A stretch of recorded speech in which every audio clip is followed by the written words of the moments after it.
Hi, everyone, and welcome to the ESG Exchange webinar today. We have lots of guests online today, and we're really looking forward to a very, very special discussion around CSRD.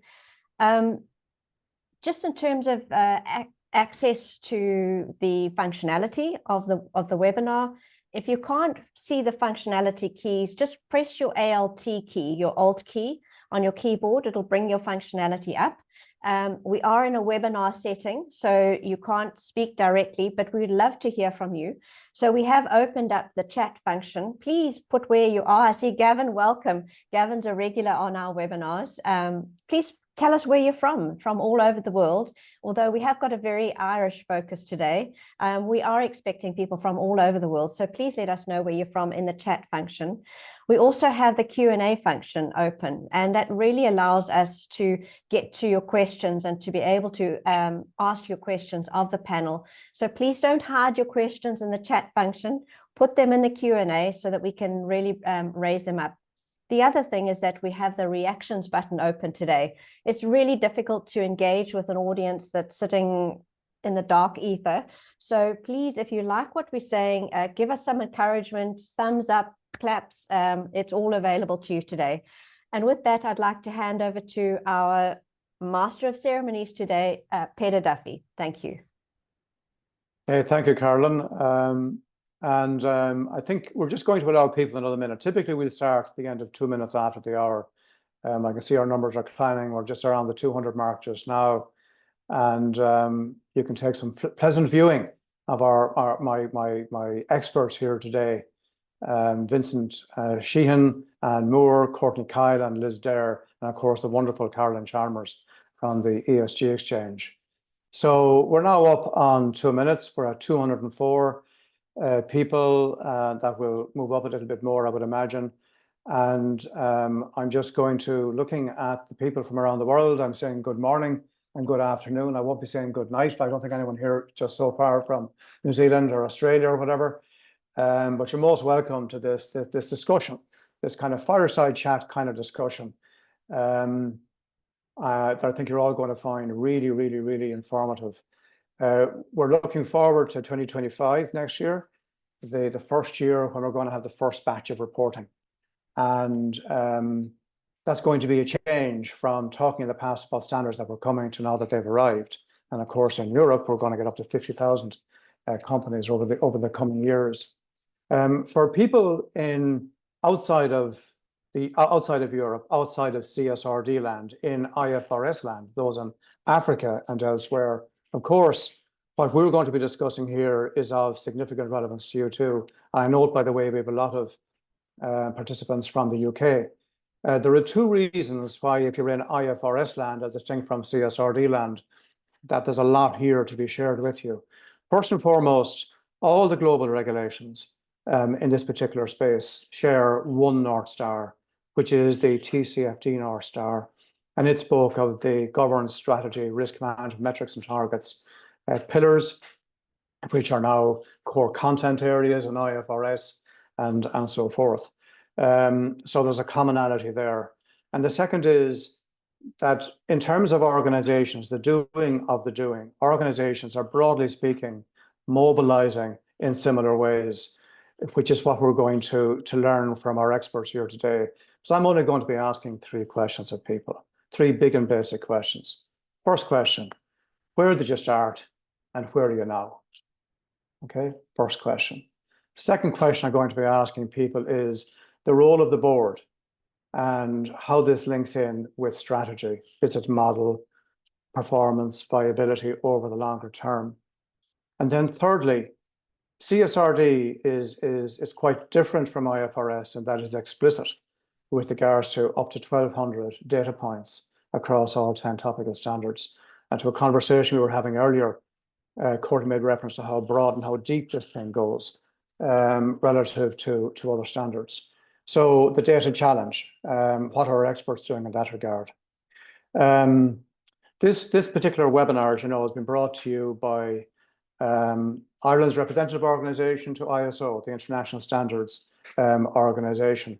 Well, it's been co-promoted by Business in the Community Ireland, which is represented here by Liz, who oversees the Responsible Business Mark, the Institute of Public Administration here in Ireland, and Chapter Zero Ireland, which of course is hosted by the Irish Business Employers Organisation, IBEC, and of course the ESG Exchange, which is no stranger to very many people on this call.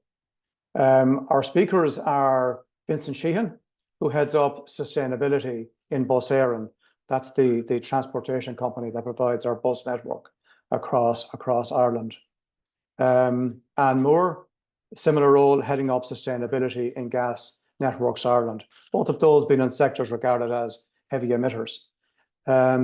Courtney Kyle from PSD Bank, which is part of our largest bank in the country, AIB Bank, that representing, the banking sector, which is so used to regulations and having a different kind of set of needs as distinct from, let's say, gas networks, energy distribution and transportation. Liz then, given her role in BITC, she's got this kind of cross-sectoral perspective on things because of the support, advice and rigors they provide in terms of their Responsible Business Mark. And she'll be answering the question in the context of the same question, 3 questions. She'll be answering that in the context of what she's seeing across sectors. And then Carolynn at the very end will come back in and say, right, having heard the conversation, how does all this map to an ISO standard 37004, which is a maturity modeling guidance for governance or sustainable governance of organizations. With that, 7 minutes past the hour, I'm going to start off with Vincent, and I'm asking you, where did you start? Where are you now? Vincent. Okay, thanks, Peadar. Thanks very much on that. I'll just say that my role in this is working with the sustainability team, as I'm head of risk, compliance reporting and sustainability reporting. So I may have a different angle on this, in that my objective is to ensure limited or reasonable assurance to our board in the next few years on how our sustainability transformation occurs in a compliant manner and maybe beyond compliance. So, and I think that view of sort of risk, compliance, sustainability, and that cross-functional perspective on CSRD is critical in terms of reaching that compliance. Where have we come from? I suppose Éireann is just a bit of background. We're a commercial semi-state company, and we provide public transport services across Ireland and into Dublin. We're effectively owned by the Minister for Transport, and we're governed by the Code of Practice for the Governance of State Bodies in Ireland. We provide PSO services, which are city and commuter sort of stage car services, which are both urban public transport and rural public transport.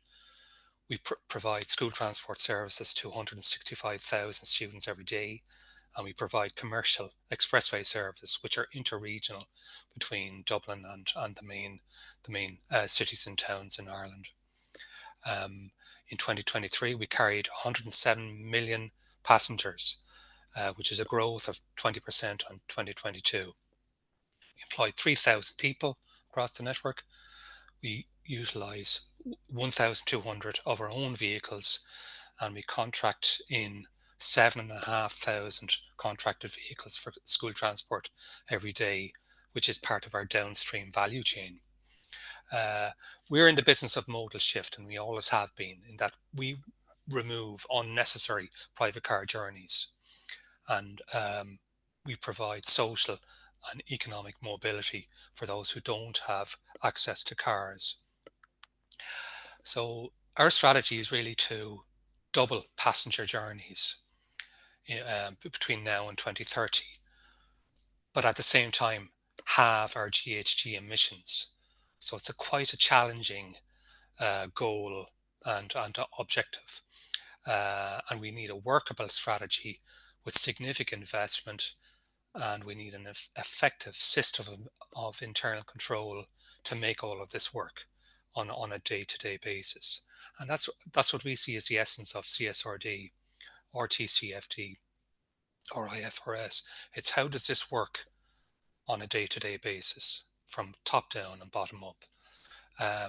Because effectively we won't be in business in 10 years' time if we do not make the transformation in terms of GHG emissions reduction. It's as simple as that. So that transformation is just vital for our company. We started, I suppose, 4 to 5 years ago, reviewing the UN Sustainable Development Goals. And we set our first sustainability strategy in August 2020, aligned to those goals. We revised that sustainability strategy in 2021 and 2024. And in that time, we were very much guided by TCFD guidelines in terms of how do we structure our disclosures in our sort of annual reports or our publications. We published annual sustainability reports in 2021 and 2022. And in 2023, we've published our first sustainability statement in ESRS format.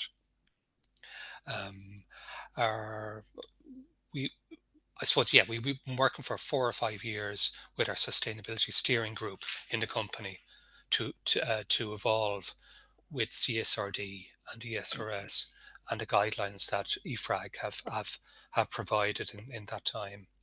We've been involved with Business in the Community Ireland from the early days.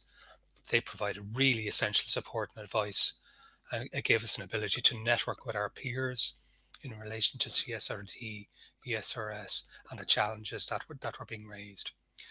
Where are we now?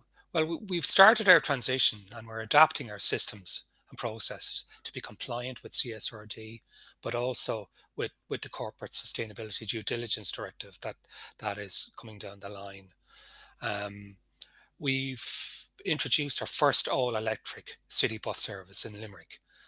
We did 2.1 million emissions-free kilometres in 2023 in Limerick.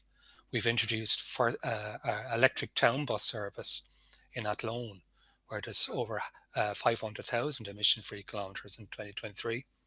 We've eliminated 400 kilograms of tailpipe emissions just from Athlone alone. So that's small steps in terms of our objective to get to 2030, where we have to reduce our emissions by 50% overall in own operations and within our value chain. We're working on HVO fuel solution, especially in the short to medium term, to replace diesel fuel, and we're undertaking hydrogen fuel cell trials as part of our approach to reducing emissions by half by 2030. We have a compliance assurance plan in place for 2023 and 2024 that we've been following to identify gaps in our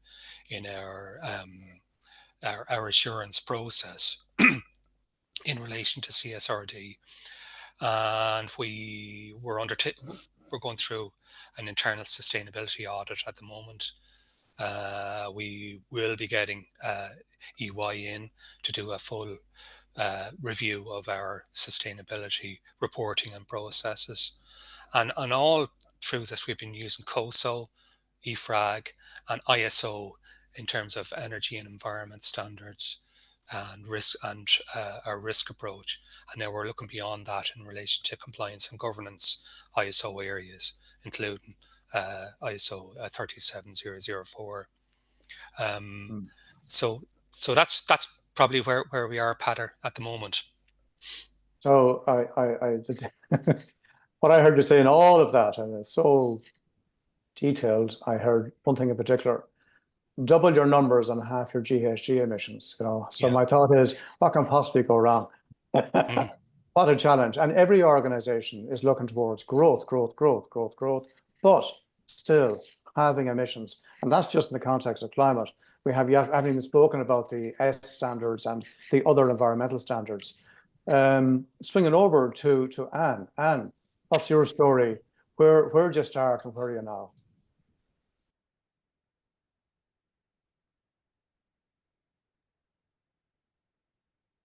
Sorry, morning everyone. I couldn't unmute myself there. That's always typical. So morning everybody. Yeah, so where I've come from, so I'm sustainability manager with Gas Networks Ireland, and we're responsible for transporting the gas in our gas network. We're a transmission and distribution gas utility. We don't sell gas, we don't purchase gas, we just transport it, okay? Just to keep that, we're the gas utility. So where I've come from, I was Gas Networks Ireland environmental manager, and we were based in the health, safety, quality and environment department, very much an operational role, really focused on, as environmental manager, very much focused on, you know, the operational side, you know, reducing our greenhouse gas emissions, waste management, working with our suppliers, etc. So back in 2018, 2019, I was tasked with developing a sustainability strategy for Gas Networks Ireland. And at the time we had a corporate social responsibility manager, and she sat in the corporate team. So myself and herself were tasked with basically developing a sustainability strategy. Again, to Vincent's point, we aligned our sustainability strategy to the UN Sustainable Development Goals. We also leaned on the Global Reporting Initiative standard as well. And we basically developed our strategy. We had kind of our main objectives were kind of focused on the areas that we needed to ramp up our attention on. So particularly around greenhouse gas emissions, diversity and inclusion, that was another one, energy efficiency, biodiversity, and then ultimately the governance side as well, how sustainability is governed in the business as well. And we established a sustainability steering committee at the time, where we had our executive team sitting on that steering committee. So out of that strategy, the sustainability team was established. Okay, so 2020, I was appointed sustainability manager. We were still based in the health and safety, quality and environment team, and the corporate social responsibility manager, she joined our team as well.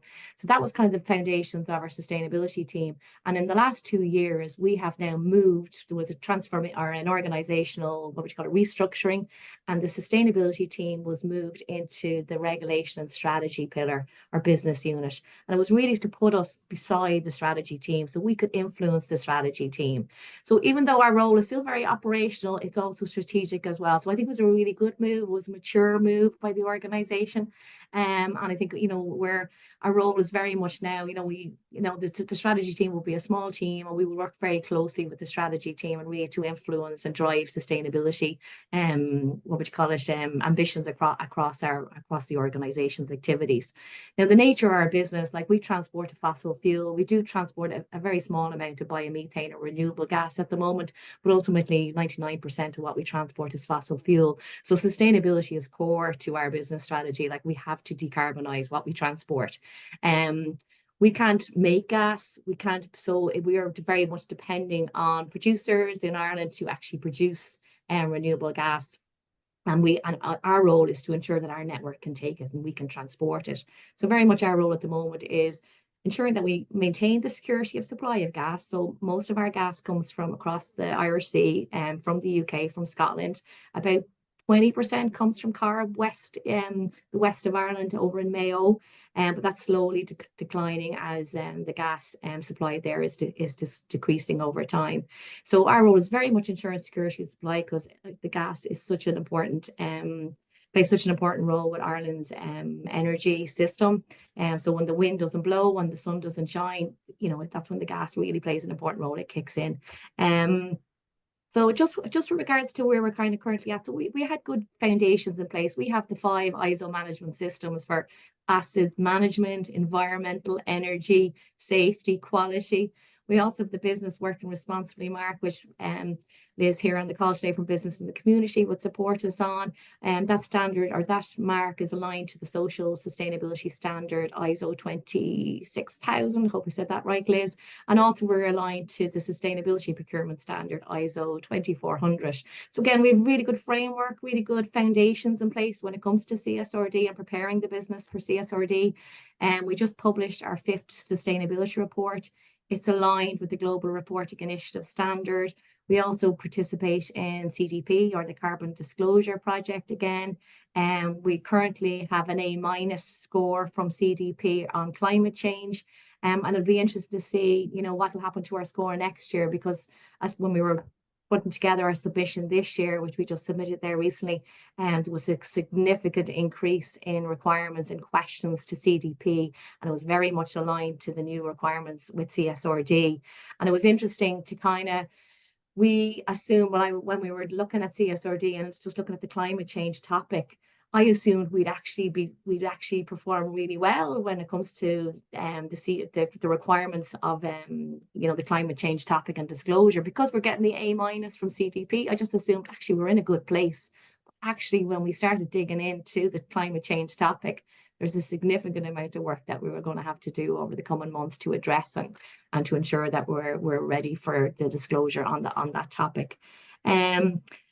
We were recently appointed as Sustainable Development Goal Champion by the Department of Environment and Climate Change here in Ireland. Again, it was the first time an energy company was chosen as a Sustainable Development Goal Champion. And so we're out there. Our role as SDG Champion is to raise awareness of these SDGs. But for me personally, as a sustainability manager, I find the 17 SDGs really helpful with trying to help people understand what sustainability is all about. A lot of people think sustainability is all about the environment, but actually it's much broader than that. And I think CSRD has really emphasized that as well. You know, the amount of topics under the social heading of CSRD, everybody thought, oh, that's the environmental team, they'll look after that. But actually the social piece and the people who support our business from a social perspective are going to be so embedded in helping us address the social requirements when it comes to CSRD. So that's where we're really at. Just with regards to CSRD, like we've started the process, we've done the double materiality assessments, we've done a gap analysis, and as I said, around the climate change topic, across all the topics, there is significant gaps that we have as a business, being honest, and we have to address those gaps over the next 12, 14 months. And now we're kind of, at the moment, we've set up a team who are really trying to address those gaps. And, we have a working group set up, but at the moment, we're trying to appoint, the subject matter experts across the business to support us on this journey. We're at that stage at the moment. So that's where we're at with CSRD, and our 2025 report will have to comply with CSRD. So we have the next 12 months really to kind of get our act together and really, really mobilize, I suppose, the company to ensure we are ready for CSRD. Thank you, Anne. So I think the message there for people watching in, for an organization like yours, it's been really, you're not new to this game, but you're a long, long way off from all done and dusted. And that should give hope to people that are new to all of this and saying, how are we ever going to get there? I think a message you're going to hear from us again and again and again is just get started with the big and basic obvious things. Courtney, this stuff is not new to a bank. What's the story from your perspective? Where did you start? Probably in a good place, given you're a bank, and where are you now? Yeah, thanks, Peadar, and thanks, Anne. Hi, everyone. My name is Courtney Kyle, and I lead out on the bank's sustainability strategy, which is a multi-year strategy. I work in PTSB, as Peadar said, up the top of the call, which is one of Ireland's 3 pillar banks.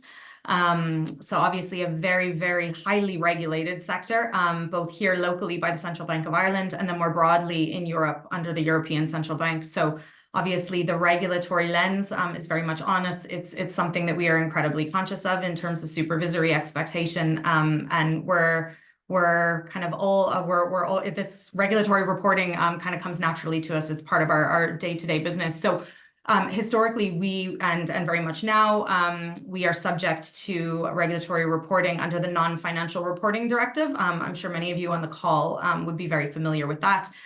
So as such, we automatically will be subject to reporting under the Corporate Sustainability Reporting Directive. And we've been following that CSRD journey and that transposition into Irish law for the last number of years, knowing that it was fundamentally going to transform non-financial reporting for our sector and more broadly for others, and that it was really going to put non-financial disclosures on par with financial disclosures for the very first time.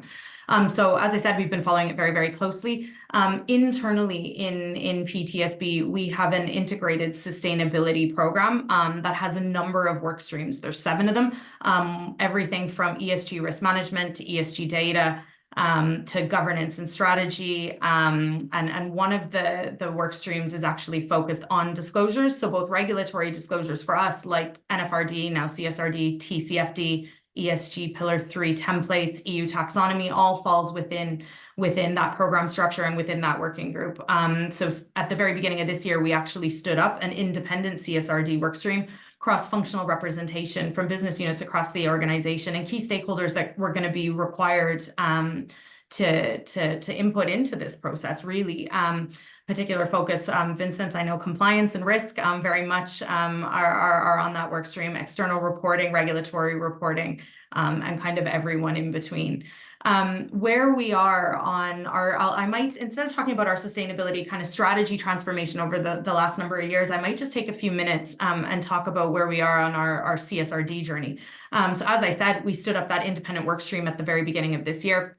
At that time, we took the regulation, did a line-by-line regulatory gap analysis to determine the places that PTSB were going to need to play in relation to that regulation. We conducted peer benchmarking of the financial services sector more broadly in Ireland to understand, where were people already disclosing. We looked internally as to where we were already disclosing and what topics that we felt were material to our business as part of our overarching sustainability strategy, and the materiality assessment that we conducted all the way back in 2021, which feels, about 10 years ago now. Was that still relevant? What pieces needed to change, etc. And once we did that, we looked at the ESRSs in detail, compiled a long list of ERSs that we thought, based on all of that desktop research, based on all of that peer benchmarking, based on our own sustainability strategy, our risk appetite, and also what our goals and ambitions were for the future, what ESRSs did we feel out of the very, very significant list would be relevant to us. We compiled that long list, and then over the summer months went out with our double materiality assessment to assess both stakeholder impact and financial materiality. We did that through a number of stakeholder engagement exercises via kind of survey, one-to-one interviews, etc., of all of our key stakeholders. And those double materiality assessment findings came back at the end of the summer. We've got a very good view of what our material issues are. And what we've done is done an analysis of those material issues to understand what the data, both qualitative data, qualitative narrative, and quantitative data, what those requirements are going to be under CSRD. That has all been through governance earlier in the month, which is great. And we've now identified the qualitative narrative and the quantitative data owners across the organization. So where are we going to coordinate all of these pieces into one disclosure? We've held a number of workshops, and I know we were talking earlier just about the number of meetings that have probably happened this year to pull different disclosures together. A number of workshops with key stakeholders, first to educate them, right? Because this is a big piece of regulation, and conscious that if you're not living and breathing it every day, it's very complex and it's very challenging to understand. And to be able to translate what the CSRD is and what it means for each of the respective business units and business owners and data owners around the organization. So we've been doing that at regular intervals throughout the year, so that now when it comes time to come back to them with, okay, here's the ask, and this is where we need your support, and this is what's required of you, they understand the why and why it's important. That long list of data is being compiled at the moment. What we've decided to do, just given the significant limited assurance requirement of this, we can't leave all data until January when our disclosure is going out in late Q1. We've done part year reads, so Q1 to Q3 reads on all of our data across all the material issues. That will be going into our auditor at the end of this month. Our DMA is already with our auditor, and we have regular weekly working sessions with our auditor at the moment. So they're providing limited assurance on that process now. We're getting out ahead of it. The Q1 to Q3 data will be going into them at the end of the month. They'll be working on limited assurance from Q1 to Q3 kind of into Christmas. So that when we get final data reads in January, they understand the people, they understand the processes, they understand the controls that we have in place. So it's a little bit easier for them then to provide that assurance once they've done the groundwork pre-Christmas. In the background, while all of that's going on, we've been drafting the report. We're going to have a first version of our report to do the rounds through internal governance by the 15th of November. It will by no means be finished, but it'll be a very good first draft. It'll have an early look at that Q1 to 3 data. And again, that'll go into our auditor to make sure they're comfortable with the process. So as we fine tune, as we look to complete that disclosure during Q1 ahead of in advance of our disclosure deadline, that everyone's seen it multiple times. And that everyone's comfortable with it. And the same thing goes with internal governance forums. So making sure that it's in front of our sustainability committee, our executive committee, our board, and our board audit committee at regular intervals now throughout Q4, so that when they're asked to approve and effectively rubber stamp the disclosure, it's not the first time they're seeing it next year, and they're very comfortable with the look and the feel. And then finally, I'll just say, while all of that's going on, you know, the double materiality assessment findings were really, really great for us. And they really are going to go a long way, obviously, for our CSRD disclosure, but also to guide and inform the next iteration of the bank's sustainability strategy. So we have a 2022 to 2026 strategy. This refreshed double materiality assessment now will enable us to start to build in the background a new sustainability strategy for the organization that will launch very early next year and be very aligned to CSRD. So a lot to do, a lot done this year. I think a lot to do between now and the end of Q1. But I think if I was kind of giving any guidance or advice to anyone on the call, because I'm conscious that everyone's at very different stages of the journey, I'd say, you know, start early. Make sure you bring people on the journey with you, educate the organization, get working groups established. And I don't think when it comes to a piece of regulation like this, I don't think you can over communicate. I really do think having regular touch points with your stakeholders to give them updates on progress is really, really, really important. And it's worked well for us. So yeah, that's kind of a little bit about, you know, who we are as an organization and where we are in relation to double materiality and CSRD, Peadar. Courtney, thank you so much for that. I mean, not surprising, I guess, for a bank, the first thing that jumps out at me certainly is a sense of process maturity. You know, absolutely. And then the second that I'm hearing again and again is the integrated nature of your approach, the deep networking across stakeholders, but also obviously external, but also the internal, and the advanced readings and so forth. So there will be no surprises when you get to the end of Q1 and reporting and so forth.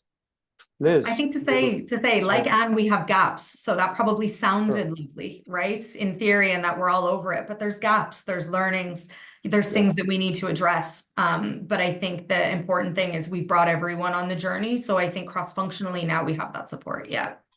Well done. That's leadership. Thanks, Courtney. Liz, you've heard three experts, three different types of organizations.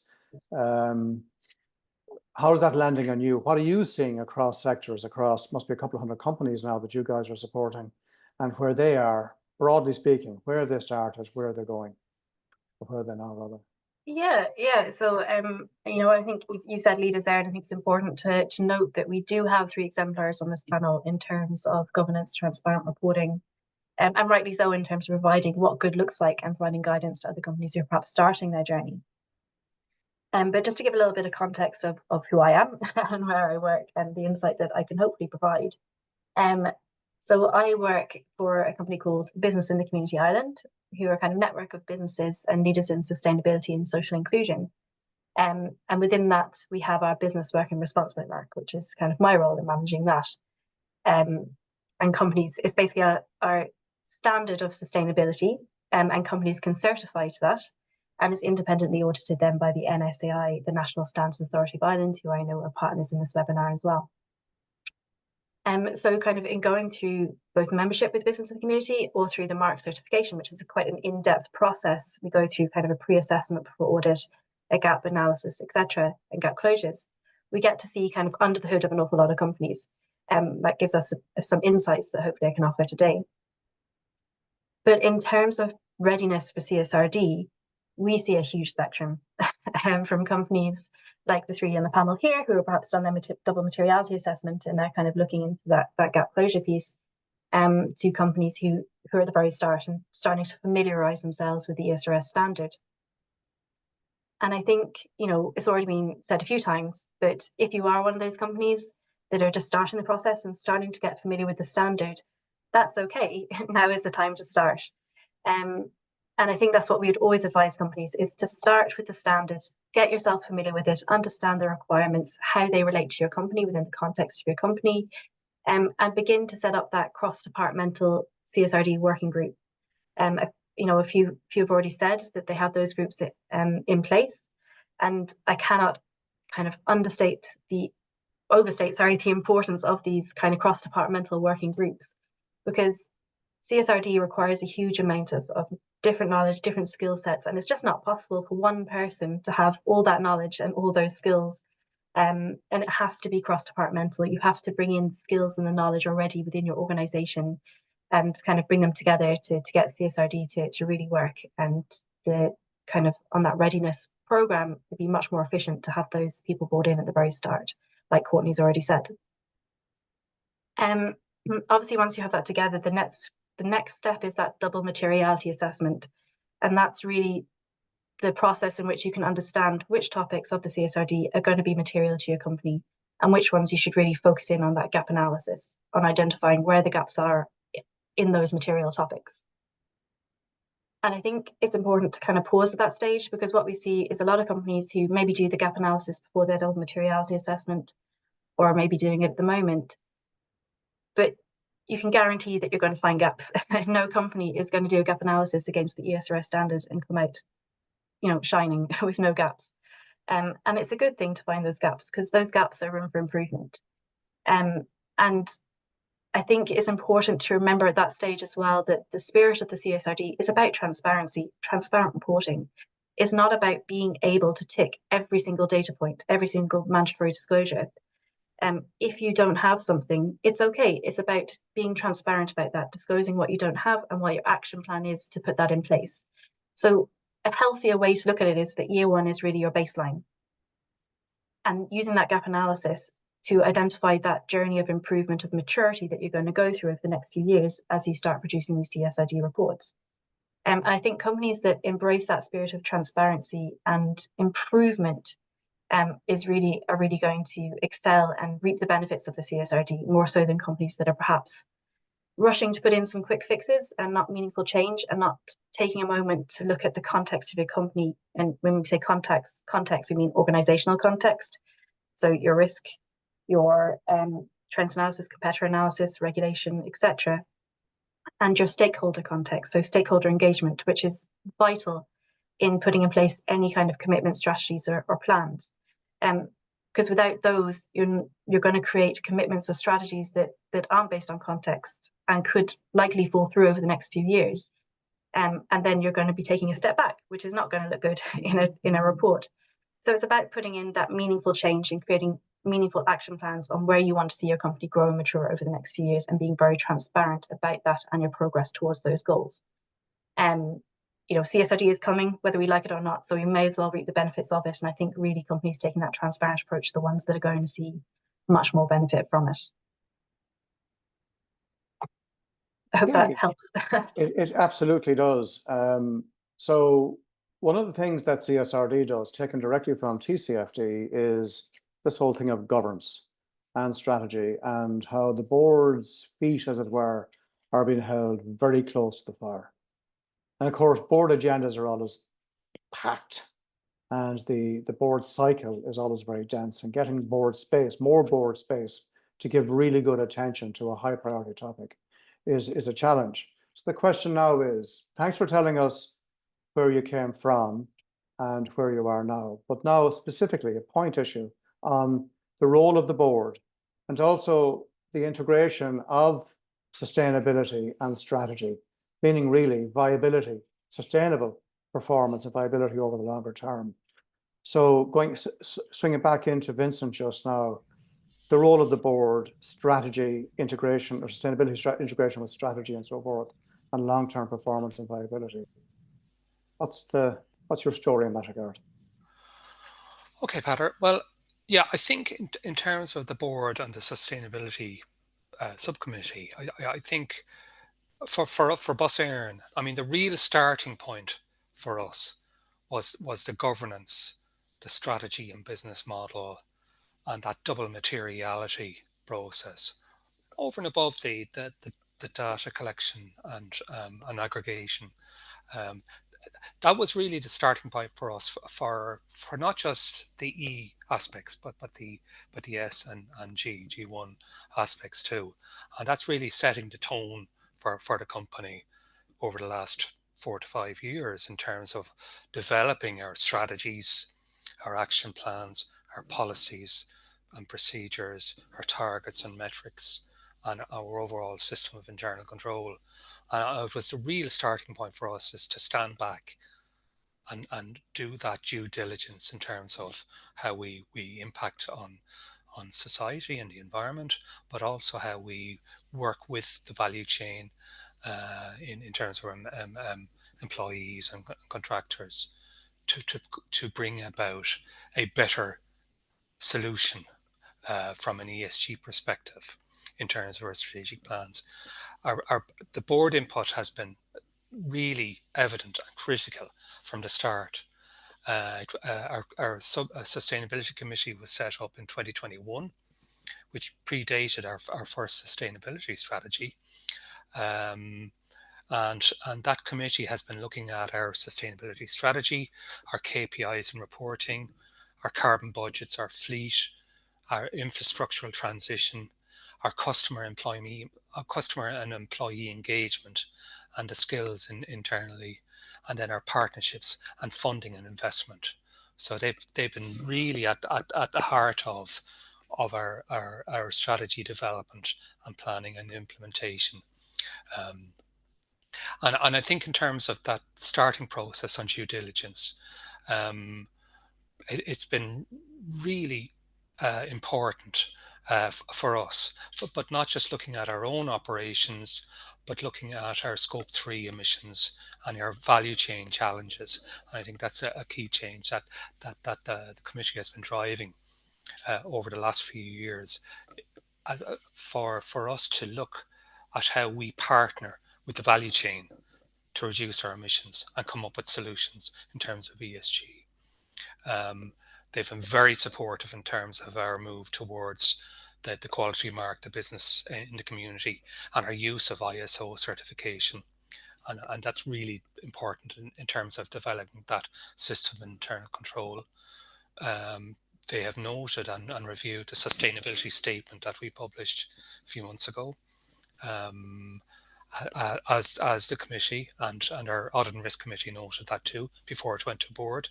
So I think as Courtney would have mentioned, what we're trying to do is show what the reporting requirement is to our board and committee for 2023 as a pre-audit position in terms of identifying gaps for the auditors when they come in next year. They've been very supportive and challenging, and I think that top-down approach that's really outlined in sort of good ISO governance or in COSO, integrated framework for internal control. It's been really important in terms of crafting that bottom-up day-to-day approach at first and second line of defence. I think you need both. It doesn't happen internally. It has to happen top-down and bottom-up if it's to work. And all of that is sort of embraced in our strategic plan, Horizon 2028, which we produced this year with the support of the board and the Sustainability Committee, which is focused on the Climate Action Plan targets in Ireland here for 2030. We have a separate strategic pillar for sustainability and ESG, along with customer, people, financial sustainability, and service delivery. So sustainable practice is such an important pillar in our overall strategic plan, and that has been driven by our board and committee in terms of putting that front and center in our strategy. Hey, thank you, Vincent.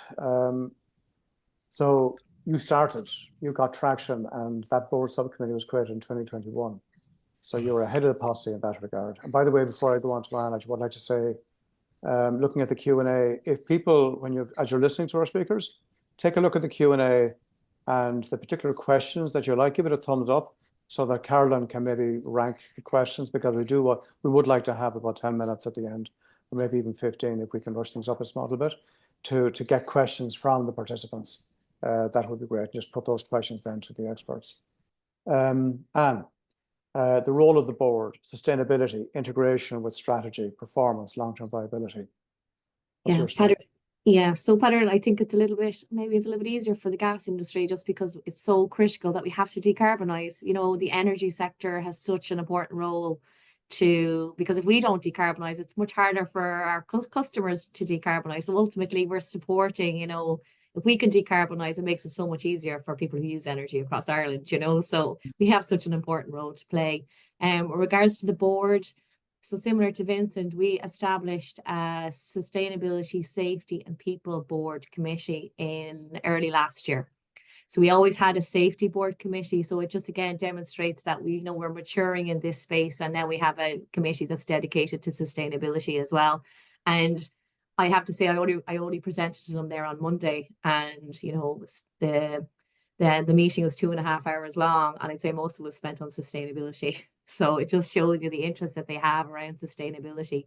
So we have to provide them with quarterly updates. So I go in every quarter and I give them an update on our sustainability performance. But ultimately, sustainability is core to our strategy, our business strategy. Like our ambition is to have a zero carbon network by 2045.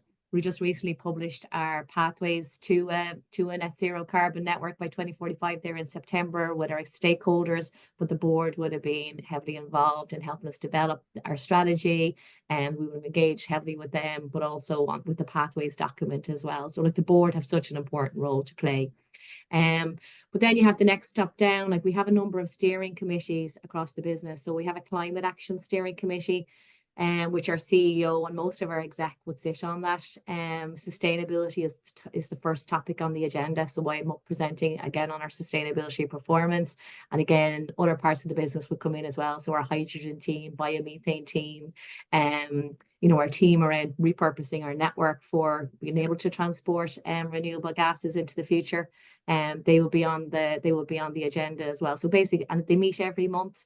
And our CEO is very engaged, asks lots of hard questions, challenging questions. So it's a really good steering group, and it really does drive action. And then we have other steering committees as well. We have a sustainability steering committee again, which our exec would sit on, and we have people from right across the business who come in and they present on what they're doing around sustainability. And again, it's to drive action around sustainability. And then we have other steering committees, like we have an asset management steering committee. Again, sustainability is key to the agenda as well. So again, it just shows you all the different levels of governance across the business. But to Vincent's point, it's the bottom-up approach as well. So at the moment, I'm very much focused on a sustainability culture project where I'm trying to ramp up sustainability as a, you know, in the business as a culture. And the culture is kind of hard to define, but like we would have a really good safety culture. It's just the nature of our business. We transport a dangerous fuel. So safety has always been very much core to our activities. And how do we bring that sustainability lens as well? And how do we really embed sustainability across the business, like the way we do with safety? And in some pockets of the business, I would say there's a really good, strong sustainability culture, particularly around our supply chain team, some of our operation areas, our asset management areas. But again, we need to ensure that it's embedded right across the business. And this is where CSRD comes in. We're trying to use CSRD and not to communicate that it's a compliance reporting requirement, that it's much more than that, that if we can leverage CSRD to really build on that sustainability culture piece. And I think it's really good timing. With my project around sustainability culture that I'm leveraging CSRD, I'm using as a communication tool to demonstrate actually sustainability is much more than the environment. It's the social, it's the governance, it's everything that we do as a business, and everything we do as a business is only going to help us get to, you know, to our ambition to be a net zero carbon network. So when I'm out there communicating, I'm saying business strategy is our sustainability strategy. I know we need to focus on certain areas and from an operational perspective, but ultimately and this is where CSRD comes in. It really does support us on trying to build that sustainability culture. And just, we had 2 offsites there recently where we took all our employees offsite. We had a panel discussion like here today. I was chairing the session.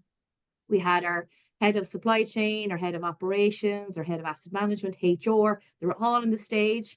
And I had to ask them questions around what are you doing around sustainability? So it really tried to emphasize that sustainability is much more what Anne's team does. It's very much embedded right across our business, and we just need to build on that. And that's where CSRD comes into play when we start generating all these working groups across the business to help us comply and meet the CSRD requirements. So that's, yeah, so it's the bottom-up approach. We definitely need that as well, Peadar. I would say we have a very good top-down governance structure. I think it's building on that bottom-up piece as well, which is really important, and we'll be doing over that and over the coming years. I'm mindful and that Carolynn and I first met about 1,000 years ago. We were co-editors with a group of 7 that wrote the 37,000 Standard of Governance of Organizations, and we introduced the concept there of the thread of governance, because governance is not something that belongs at the board level. How top down, bottom up is kind of string theory type of thing, how it's connected. Courtney, a bank, you're kind of unusual in some respects in the context of this conversation, because your direct emissions and direct impacts on own workforce is one thing, but of course the stuff that you are financing effectively is probably the bigger, that's where the bodies are buried, so to speak. And your board and your maturity from a process compliance perspective is absolutely evident. But does the story change anything in the context of this sustainability CSRD topic and how it's linked with strategy and the role of the board and so forth? Yeah, I don't think so. I think the principles and the fundamentals are very much the same. And I was laughing while Anne was talking there, and we definitely need to have a coffee someday soon, because we definitely think alike. We have, for the last number of years, very like you, been saying sustainability is not a strategy that sits out on its own, that the sustainability team, you know, put meetings in diaries and manage implementation. Our sustainability strategy is our business strategy. And actually, sustainability is just the end result of managing your business in a responsible way. So we've been beating that drum, I'd say, for the last number of years. And actually, the organization completed a corporate strategy refresh over the last 12 months. And as part of those conversations, we worked very closely with our corporate strategy team in ensuring that consideration for sustainability, ESG, and climate was integrated into the overarching corporate strategy for the organization and into each of the individual business unit strategies that fall out of that. Because what I think is really important is that if we're doing our job correctly, we're actually going to do ourselves out of a job, right? Because it's about integrating sustainability and consideration for climate and social and governance into all aspects of our business, and that people feel empowered and have the right knowledge and skill sets to be able to integrate that thinking and integrate that delivery into their own day jobs. So one day, and hopefully in the not so distant future, you're not going to need a sustainability team because it just becomes part of the way the organization thinks. Now, that's very, very optimistic, and I know it will take longer than just a few years, in particular with all the kind of impending regulation that's coming down the line. But that's very much how we're thinking about it. Sustainability is one of the bank's 4 strategic priorities, which obviously just recognizes the importance that the board and the executive committee place on it. Our board chair and our CEO are very invested in sustainability. It's one of both of their key areas of focus. We report into the executive committee on a quarterly basis, and likewise into the board on a quarterly basis. But we have a number of out of cycles with the different board and executive committee and committee members, whether that's as groups or whether that's as one-to-ones throughout the year as required, to update them on sustainability program progress. We've recently appointed in August a new chief sustainability officer who has a seat at the table now on the executive committee, which again, I think has just elevated consideration for sustainability at that executive table, right? And making sure that it's part of every conversation, regardless of what part of the business we're talking about. So that's been really game-changing for us. I think recognizing the important role that sustainability plays in delivering on our business strategy, the board and executive committee have now requested, only just in the last couple of weeks, that from January onwards that we come in and we provide an update monthly, recognizing that, you know, quarterly is not enough. They want to hear from us a little bit more frequently. So that's really great. I think in terms of broader sustainability strategy, obviously you touched on it there, climate and climate finance is really important. And we recognize the role as a financial services organization, the role and responsibility we have to finance that green transition across the private and the public sector. At the moment, 94% of our carbon emission intensity comes from our financing activity. That is significant. So when we're thinking about science-based carbon emission reduction targets and a longer-term net zero strategy, we know that those finance projects are where we're going to make the most impact. And there's considerable programs of work that sit behind the scenes to help us to achieve the targets that we will have once they're set by the end of this year. So watch this space, though, that we'll be disclosing those in our annual reports in March. I think supporting the sustainability strategy, which does focus on climate and ESG risk and ESG risk management, and you mentioned it up the top of the call, it's equally about, social risk and our social impact, and not just, community and philanthropic giving, but obviously that just transition for those underrepresented populations and the role that we can play to support them on the green transition. And it's about governance, which obviously is the purpose of this question. So supporting that sustainability strategy delivery, we have a sustainability committee, which has been in operation since 2020. It's a subcommittee of our executive committee, consists of predominantly executive committee members. I sit on it as well to make sure sustainability also has a seat at that table. And that they really set the strategic ambition for the program from a leadership perspective. And that committee meets every single month. In advance of sustainability committee, the sustainability steering committee would sit every month. And that steering committee is made up of business unit heads of function and key stakeholders at senior leadership team level that are responsible for driving and implementing the different sustainability initiatives, including reporting and including CSRD. And then underneath that steering committee, we've got working groups. Again, I talked about our sustainability program structure and our working groups across governance and strategy, ESG risk management, disclosures, science-based targets and net zero, product and propositions, social risk, and ESG data, which really effectively just underpins all the rest of the work streams. Those weekly working groups are chaired by heads of function. They meet weekly. There's a cross-functional weekly working group meeting where all the chairs of the weekly working groups meet to make sure that we're all aligned. And that feeds up into steering, into sustainability committee, into the executive committee, and into the board. So when you talk about a bottom-up approach, it goes kind of from, the people that are, at the cold hard face of this as part of BAU activity, all the way up to the board, who have the overarching responsibility for sustainability committee. And again, that's worked really well for us, and we constantly review our approach. So our sustainability committee membership, pending the different developments and pending the different regulation, has been refreshed a number of times over the last, 4 years, because it has to change. We need different perspectives at the table. We need different viewpoints at the table. So that's definitely how we think about it in terms of a governance perspective. And obviously, our compliance and our risk functions, very much as two LODs are there. They've got a seat at the table. And then our 3 LOD, our internal audit function, are also there as well. So it's a really integrated approach for us. Thank you, Courtney. Conscious that we just have, when we were preparing this webinar, we were saying, I wonder, should we have 2 hours? No, 2 hours is too much to take out of somebody's day. We settled on 90 minutes. We clearly go on for the rest of the morning. But sadly, we've only have just over 30 minutes left to go. And the thing we're going to discuss next, before I get on to Liz now, is on data, because at the end of the day, you have to get the stuff. And when you look at the Excel spreadsheets that have all these data points, realize that that's the stuff that has to be mastered. And I saw a question there just now, someone has a problem with the carbon accounting. Liz, we'll come back into that in a moment on data. That's where the bodies are buried, as it were, and the real challenges are, many of them. Liz, what are you seeing across the companies that you're supporting, across sectors, in terms of board involvement, board engagement, and how is this outside of strategy or front and center in strategy? What are you seeing? Yeah, I'll try and keep this very brief, because I know the next question is probably the most important one, so we want to give it some time. But in terms of the board's role, everyone has said it already. It is vital that the board has that ultimate oversight of sustainability, in terms of oversight and accountability. Not just for good practice, if mandatory in the CSRD, companies have to disclose that, and they have to disclose how the board is receiving this information, signing off on strategy, risk management, and consequently how they're using this information for their decision making. It's also mandatory to report on how your board is receiving information on stakeholder engagement and how this information is being used in the design of strategy.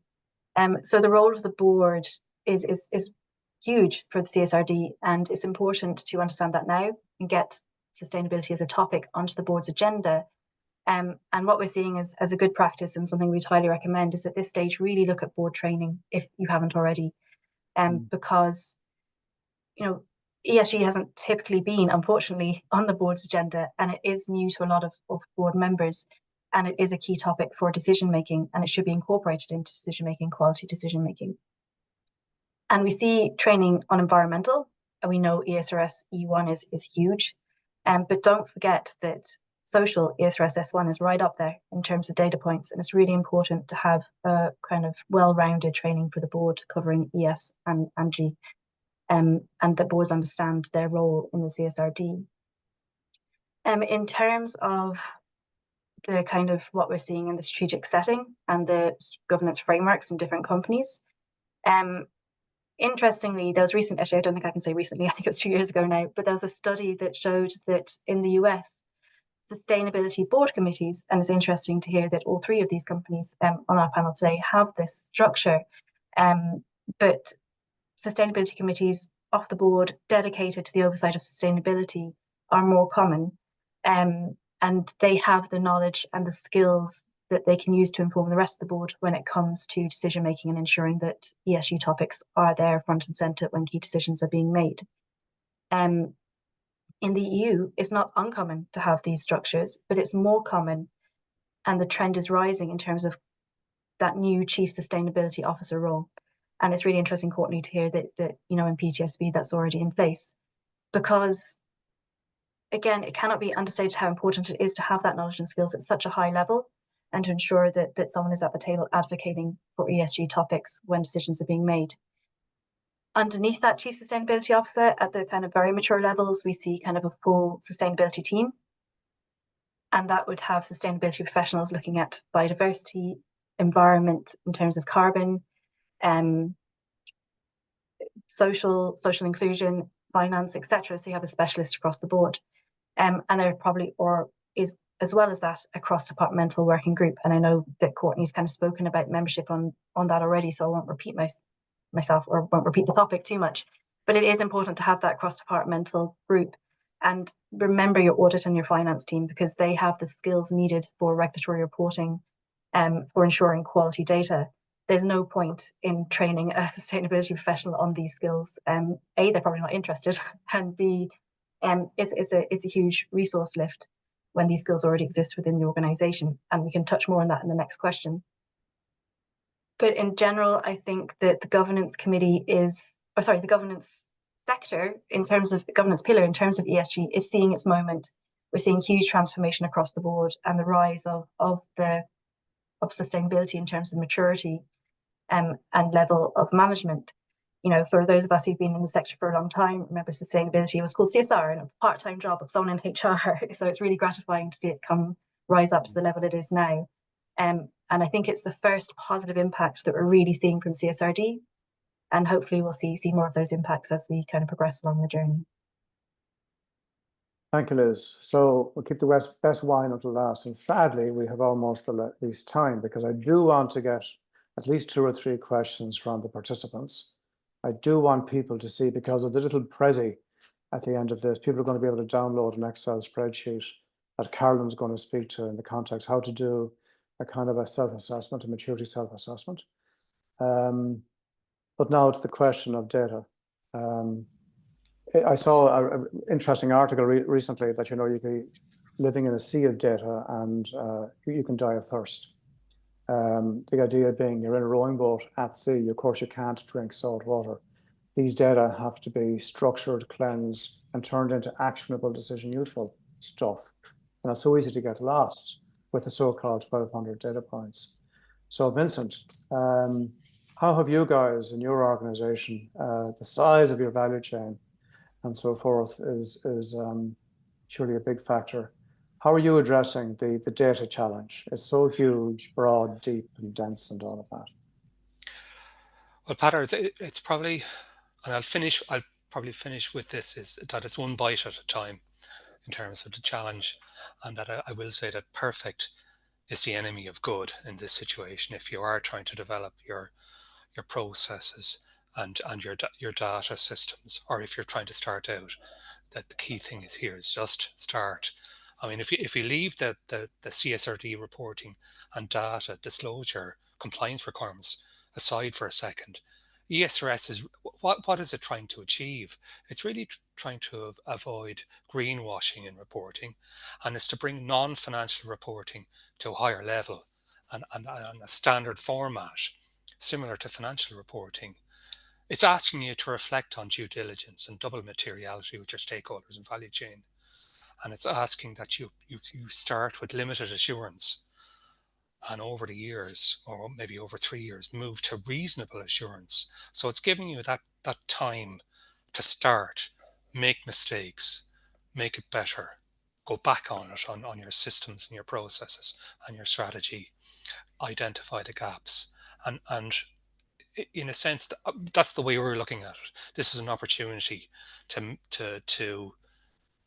build this over a couple of years, but definitely make that start in terms of data, in terms of processes, and just make sure that your employees and that your value chain have the tools and resources to make that necessary transformation as a company and within that wider value chain. We really, in terms of the data, we are trying to get the mandatory disclosures right in terms of our compliance pyramid. We have our due diligence, our planning, our strategic plans, our policies, procedures and action plans, our metrics and targets. And then we can really get into data and how to, but we're not starting with data because we know that our cup is half full. We do have the data there in most cases, but it has to be put into a particular format that's required from CSRD. And that's where the real challenge is. It's taking what's there already and making it compliant in terms of ESRS format. And it's probably important. I know we are talking about CSRD and CDP and the range of disclosures that companies are required to make at the moment. And there is an awful lot of duplication. And I think we really have to focus on re-engineering your disclosure approach, that you have one source and one repository, because the people on the ground on a day-to-day basis need to do sustainability and not report on it the whole time. And it does take up an awful lot of time unless you re-engineer it and make sure that you can use internal repositories to fuel your disclosure requirement. It is a mix of process and data, not just data itself. If you get your processes right from a limited assurance perspective, and then you build your system for internal control and data systems. We are developing a standard approach across the CIE group. We're part of an overall group, which is CIE, and we are investing in a CSRD reporting system at the moment. That's just begun. Okay. So that's taking our existing system and bringing it all together from the various sources into a system that's CSRD compliant. And we're re-engineering our data and data systems as part of that. We're working with our external subject matter experts. We're working with business and community and our peer benchmarking. We're sharing views, approaches and concerns in terms of data. And we are getting EY in as a third line to help our reporting systems. But again, that's what I'm saying. It's one bite at a time, and perfect is the enemy of good in terms of the data and the processes. Sorry if I was going on. No. The stuff's available. It's just not easily accessed. And, and there's lots of words of wisdom and experience coming across there. Anne, what's your story? Yeah, I'll be brief, Peadar. Similar to Vincent, we've data, procedures, policies everywhere in the business. They're there. We can take them out. I'm kind of at the moment trying to get my head around CSRD requirements. So before, I would love to invest in a nice CSRD platform and all the information is just there. But being honest, I think we're at too early of a stage for a system like that. We need to understand we need to understand CSRD and what is required of us from a CSRD perspective. We are involved in working groups, and Vincent's team will be on the working group on CSRD with me. We have a commercial semi-state working group, and I know some of the other semi-states have gone out and they're tendering for these systems, and I suppose we're kind of watching, we're kind of learning. We want to learn from our peers to see, because they're maybe further ahead of us as well when it comes to CSRD as well. So I think I would love a system, but I see that it probably be into the future that we need to get our heads around CSRD first and then we'll go out to look for a system. And maybe the systems we already have in place and we just need to tweak them. You know, we have data management systems in-house, but again, they're all for different areas. And, you know, could we get our own IT team to actually build something for us to try to, you know, join a lot of the dots together? But that's where we're at. I would say a lot of our data is on Excel spreadsheets at the moment. And, you know, that's being honest. And, you know, even our greenhouse gas emissions data, we did try and use our IT, our data team to build us some kind of platform. But actually, it turned out we actually went back to the Excel spreadsheet. We just said it was actually easier just to manage our data on an Excel spreadsheet. So that's where we're kind of at the moment, Peadar. It's we'll just wait and see. You know, give us another few years until we've really got our heads around CSRD, and hopefully we'll have a system in place at that stage. I think in truth, over 90% of the world is on Excel spreadsheets at the moment. Yeah. And by the way, FYI, we've all heard of open banking. This segue into Courtney. Open carbon, open ESG data is on the way. There are folk working on the protocols internationally in that regard. Courtney, the data monster. How are you guys addressing it? Data monster. Yeah, data is the biggest challenge, really. And I think you kind of, regardless of sector or part of the world you live in, I think data is a challenge for all of us. So I think the good news is everyone's experiencing the same challenges. So listen, not to worry. I think for us internally, we've looked at the CSRD disclosure. We've looked at the data requirements across each of the material issues that have emerged from our double materiality assessment. I think where we started was, you know, that in-depth line-by-line review. What now is actually required in terms of data? Completed, you know, very, very old school approach. What is the long list of the data requirements? Who do we think are the data owners in the business? I met then each of those data owners, which was really laborious. You know, I'm not going to lie, but sometimes things like this are painful. Met each of the individual data owners to understand, you know, what existed today and what could we pull today.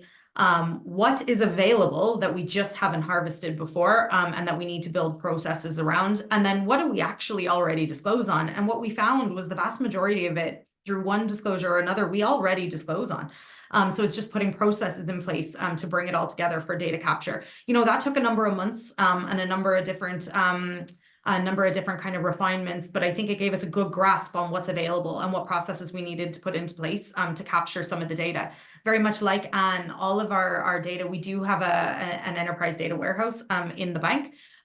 It manages obviously all of the kind of business related data, but some of the more ESG data that we haven't, you know, been required to disclose on does actually sit in different departments, whether it's in digital platforms or whether it's on Excel sheets. There's a mixture around the business. So I think what we've done is we've got a very good view of what we need. We've got a very good view of how we're going to get it. There's going to be a little bit of maneuvering to bring it all together into this CSRD report over the next few weeks and a number of months as we approach March. But I think now what we're working on with our head of data under our enterprise data warehouse strategy is over the longer term, and longer term could be 3 to 5 years, right? It's not instantaneous. How do we now start to build all of these data requirements into our enterprise data warehouse so we've got one single source of the truth for CSRD reporting, but also just for broader reporting across the bank? You know, because the way people interpret data, analyze data, cleanse data is, you know, people do it differently, and you could end up with a couple of different sources of one answer you're trying to get to. So working very closely with him and his team to build that in. We've managed to do it for carbon. So carbon now sits in our enterprise data warehouse. We can, you know, with the click of a button, click in and measure our carbon impact. That took 2 years to do. So I imagine the broader CSRD data is going to be a longer term burn, no pun intended, for us. But I think it's just about having a plan. And I think, you know, Vincent was saying it's not going to be perfect. Prioritize the long list. What's most important? What's your biggest impact? For us, it was understanding that carbon impact a number of years ago and start to build it in over time. And I think, you know, over the course of the next few years, we'll definitely get there. I think it's just also important to note is I don't think there's any end game with data. I don't think there's any perfect. I don't think there ever will be, because the goalposts are constantly shifting and the requirements are constantly shifting. So I think it's just safe to say that whatever journey you're on now, get on the ship, and you'll probably be on that ship for the foreseeable if you've got a career in sustainability as you're kind of evolving your programming. That's how I would probably look at it. And then I think just in terms of the way that we manage it, that ESG data work stream is that integrated work stream as part of broader sustainability. A member of that work stream sits on every single other sustainability work stream, just to make sure that everybody's data requirements are built into that longer term strategy, and also to prioritize, because obviously everyone thinks their data requirements are the single most important thing, right? So how do we as an organization and as a team prioritize what we need the data team to do first, in terms of disclosures and everything else we have to do? I think two kind of other things is obviously improving our actual data over time is going to be, you know, a significant area of focus. Like other financial institutions, we've talked about our financed emissions. We do have actual data. Some of that emission intensity is done through proxies. How do we now improve the data coverage of our portfolios over time? So we've recently introduced a business banking ESGQ, we're calling it, for our business banking customers, that helps us capture actual data and actual sustainability and carbon related data from our business banking customers at the point of loan origination and relationship establishment origination. There's work to do now on a customer engagement strategy on that back book. And then I think with our suppliers and our players in the value chain, we use a third-party platform as part of the onboarding process with our suppliers to capture that sustainability and ESG-related data, so that we've got a more accurate view of you know, emission intensity and other data like DEI data for our suppliers. So again, these things didn't happen overnight. They take years. They take cross-functional work, and I think just get on, start the journey is the message, and aim to improve over time. So folks, you know, we've held on to almost 300 people for coming up on 90 minutes shortly. Because, and that's not down to you experts and the demonstrable credibility with which you've been speaking. I'm going to change the closing, the last 15 minutes now, from our original plan. So three-minute segments. Liz, I need to shoehorn you into 3 minutes, into less than 5 minutes. Carolynn, I'm taking half your time away. You're into less than 5 minutes. So I really want to get 2 or 3 questions at least from the floor, from our participants that have stuck with us, thanks to you brilliant people. Liz, data, what are you seeing? This is what I had the most to say on, Peadar. My apologies. But I won't repeat what's already been said. I'll kind of streamline my answer here. But I think the key message is that companies, as Anna said, aren't really there yet. The majority of companies are not ready to start thinking about data systems. What they need to start thinking about are management systems and internal controls, because that's what's going to produce the quality data that will get you ready for assurance. And this is where we see the problem. Well, we can obviously know there's so many benefits of bringing your finance team and your sustainability team together. It's key to do this in terms of assuring quality data. But historically, I think ESG topics are more used to management systems. And the language of management systems, you know, you've got ISO 14001, environmental management system, ISO 9001 for quality management systems of your products and services, which is a key part of your value chain, and even the guidance documents. I know I'm just saying numbers to a lot of people here, but essentially the management systems are what sustainability professionals are probably accustomed to. Whereas when you look at audit and finance teams, they live and breathe internal control frameworks, like Vincent's already mentioned, COSO. And while there are, yes, differences between the two, there are definitely complementary parts. And the 5 key kind of areas that I think every company should be focused on is setting a commitment that is contextually sensitive to your organization, making sure that you have leadership buy-in and governance, making sure that you have your near-term targets and objectives set to help you achieve that commitment. So say, for example, you set a commitment to be net zero by 2030. It's been signed off by leadership. What near-term targets are you going to have in place to help you achieve that commitment? Maybe it's a 20% reduction in year 1. And then, sorry, here's someone can't hear, so hopefully that's not everyone. What actions are you going to have in place to help you achieve those objectives and therefore your commitment? And then what evaluation, what metrics and KPIs are you going to put in place to help you measure your progress towards those objectives? And those systems and those structures are what's going to help you achieve quality data. And then interestingly as well, that management system is exactly what CSRD is looking for as well. So we're all trying to achieve the same things. We're all using different language. And I think the companies that are going to do the best are the ones that are going to sit back and look at what the sustainability teams are already doing, how that complements the internal control frameworks in existence, and how that can feed into the CSRD requirements.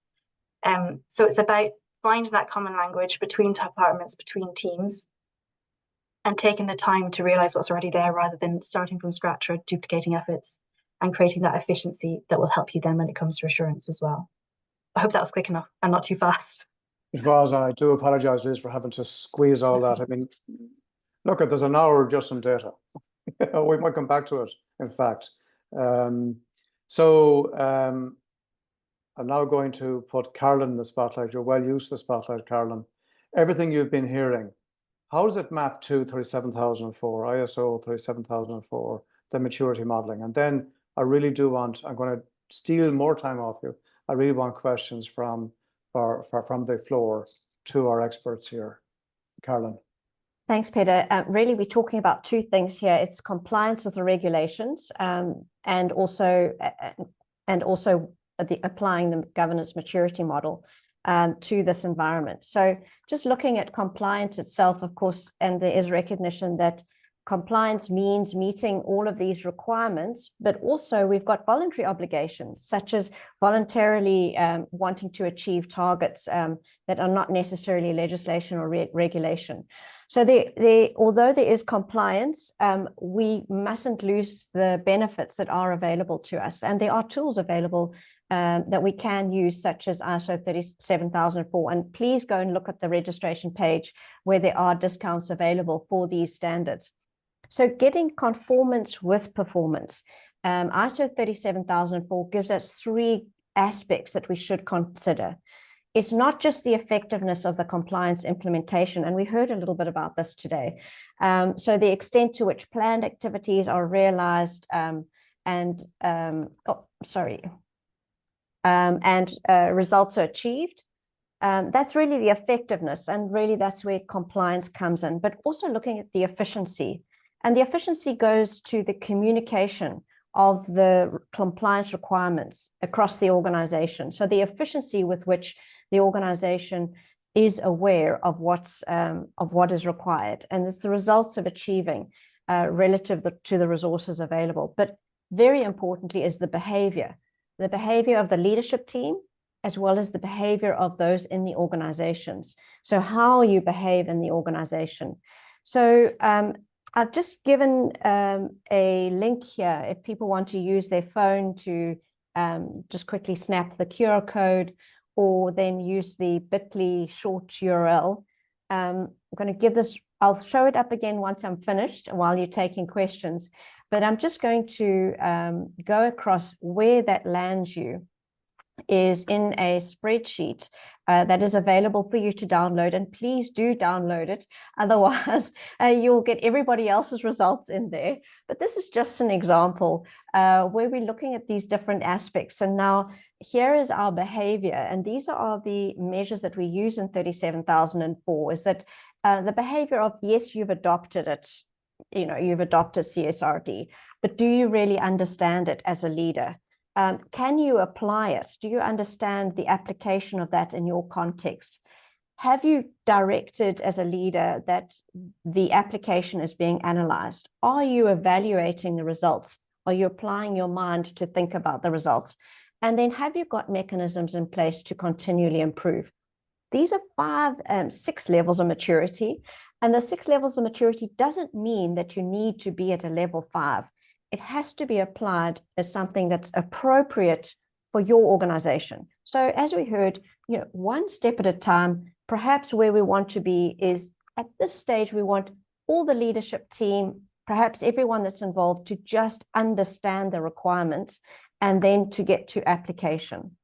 The effectiveness is the communication. It's unclear, or it's incomplete, or it's inconsistent communication. Perhaps we need documentation in a larger organization, but we don't measure our communications. We don't get a sense of understanding of those communications. I've just put in here the compliance effectiveness. We talk about 3 levels of compliance effectiveness. Conformity, basically we are conforming. Then identification, where you identify as an individual that you buy into the requirements of conformance. And then finally, that you actually internalize it, in that it's in everything that you do. Compliance generally talks about these 3 levels of maturity, where internalization is the highest level of maturity. And you can have a look at ISO 37301 in terms of application of a compliance management system. And I've just mapped those against where effectiveness lives. And then finally, efficiency. Effectiveness is application of the requirements. Efficiency is how well you can communicate it. So there's sparse understanding. There's generally a lack of understanding. Yes, people do understand it. You're measured, or you're actually innovating on the basis of that. So please do download this. If you have any questions, get in touch with us at the ESG Exchange, join our mailing list, and we will be talking about this again in future. A whistle stop, Peadar. Hope there's some time for some questions. It did, and we have 5 minutes. I'm sorry there's not 10 minutes or 15 minutes for Q&A. Carolynn, have you been able to see any particular questions that have got traction in the Q&A function that we could maybe just light on? Yes, the one from Gia is and there's another one from Gia, 14 likes. How much did your sustainability strategies or activities change after conducting a double materiality assessment? So I think in Ireland, you started with a framework of double materiality, but did it alter after doing the assessment, anything that you were doing? And Peadar, who would you like to give that one to?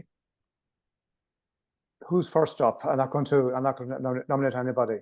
So just restate the question while our 3 experts or 4 experts are talking. Restate it again, please. When you did a double materiality assessment, did it change the way you were approaching your sustainability strategies and activities? Okay, cool. Who wants to take that? First come, first serve. I don't mind taking a Peadar. Yeah, cool. Like for us, I don't think it really changed that much, being honest. Like we've been doing materiality assessments for a number of years now. It is interesting to see, though, over the years how I suppose decarbonisation of the gas network has really increased. It's gone further up the priority list to when we might have done a materiality system maybe 5 or 6 years ago, where network safety, security, supply, safety of our employees, that was more at the top, and decarbonisation of the gas network and reduction of greenhouse gas emissions and some of the other topics, the sustainability topics, were probably further down, where they've started to actually go more near the fore. So it's that it is interesting to see that. But being honest, the material topics haven't really changed after doing the double materiality assessment, I would say. Anything to add, Liz, Vincent, Courtney? Oh, yeah, I'd echo Anne, to be honest. I don't know what our expectation was, but I thought maybe there could potentially be a different output, and there hasn't really been. Now, obviously, the outputs of that DMA have only just started to work their way through governance, and we're thinking about strategy refresh in the background. So there might be some nuances as we really dig deeper. But I think broadly, very much like Anne, we've been doing materiality assessments for the last number of years. I think even the key themes that have fallen out of the CSRD material issues are very aligned to our existing sustainability strategy. So I think now it's probably, drawing a line on the sand and progress made on our old strategy, and then setting those stretch and ambitious kind of targets, objectives, and KPIs for the next, 3 or 4 years as we think about the strategy. But I think the fundamental principles and the key themes are going to be the same. And now it's just about making sure that we're very aligned with CSRD. Absolutely. Vincent? Yeah, I think there's been no material change in the way we look at double materiality. But I would say there has been one change in our focus on scope 3 in terms of emissions, and in terms of the value chain, and understanding the value chain in terms of emissions upstream and downstream, and understanding workers in the value chain. So we're talking about S2 and E5 in terms of the circular economy, and how important it is to understand your value chain, not just your supply chain, in terms of reducing emissions or improving social conditions for workers across. So it's that partnership. And I think if there was one change that we have made, is that focus on scope 3, understanding the data behind our scope 3, moving beyond scope 1 and 2 in terms of our emissions. And that's been the real change that we've seen as a company. Vincent, thank you so much. Liz, fittingly, I'm going to ask you to share, provide us with the closing comments, because if it wasn't for our Business and Community Ireland, you, Liz, and June in BITC Ireland, we wouldn't have this great assembly of experts here today. What are your closing thoughts, Liz, in terms of the question asked by Carolynn just now? Yeah, like, I mean, the majority of companies that we work with aren't at the double materiality assessment process. But from what we have seen, companies who've done it, it really puts a spotlight on the key impact risks and opportunities that are relevant to your company. And that's where you can make the most meaningful change. So your sustainability strategies should be linked back to the findings of your double materiality assessment. Because focusing on the impacts, and as we know, double materiality assessments are the most thorough way of finding out where your material impacts are. So certainly we would suggest that any strategy should be linked back to the findings of a materiality assessment. Thank you, Liz. Carolynn, can you put up the QR code again, please? And with that, Carolynn, we run so many of these webinars and so forth. This has to be one of the very best, if not the best, in terms of the demonstrable credibility of our panelists, the honesty that has come through. And I look forward to having a repeat show, perhaps in 12 months' time, when we see, 12 months' time, we'll have the first year of reporting across Europe. And of course, the conversation will have moved on from then. To all of our participants that have stuck with us, nearly 300 throughout, thank you so much. And please stay in contact. Remember, NSAI, BITC, IPA, Chapter 0 Ireland, and the good old ESG Exchange. Thank you all.